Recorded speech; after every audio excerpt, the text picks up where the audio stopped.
Quand vous priez et vous jeûnez, vous pouvez générer le pouvoir de Dieu qu'on appelle le dunamis.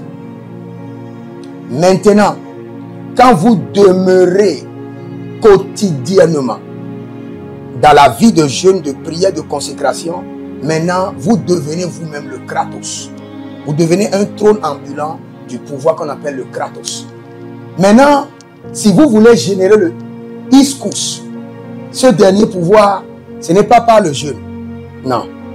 Ce n'est pas par la prière. Non. Ce n'est pas par la semence. Non. Mais par l'obéissance. Par quoi? L'obéissance. Donc je dis bien, vous pouvez jeûner et prier et générer le Kratos, maintenir la vie de jeûne et prière et devenir vous-même. Je reprends encore, écoutez très bien.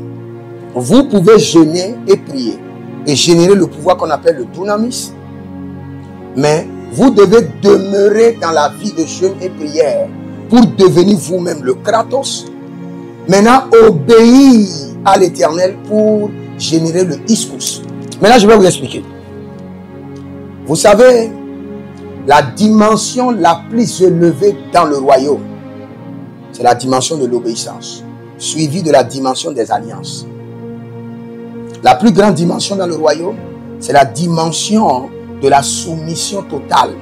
Allons dans 2 Corinthiens chapitre 10, le verset 6. La Bible déclare, nous sommes prêts aussi à punir toute désobéissance lorsque votre obéissance sera complète.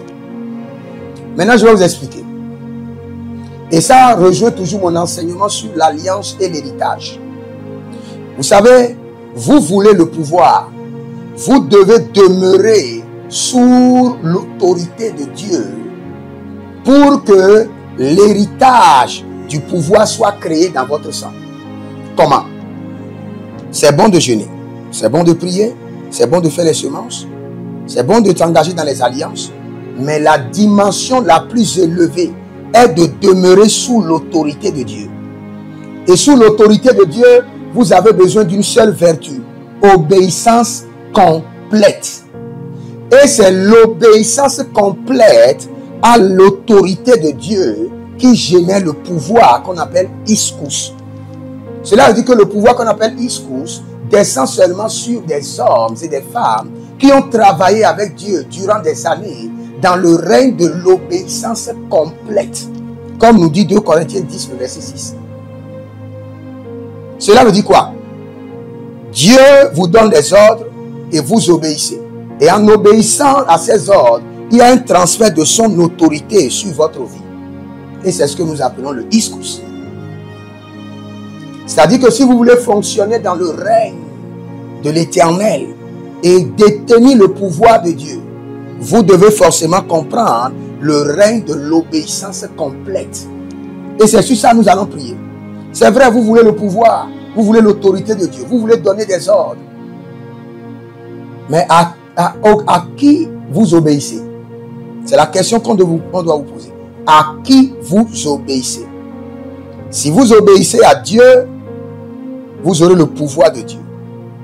Vous obéissez à un homme, vous aurez son pouvoir. Il y a un pouvoir qui est transféré dans l'exercice de l'obéissance. Quand un chef, un supérieur exerce sur vous l'autorité, de la même manière qu'il exerce sur vous l'autorité, quand vous obéissez, vous soumettez, cette autorité est transférée sur vous et vous-même maintenant, vous pouvez exercer l'autorité sur d'autres personnes. Ischus.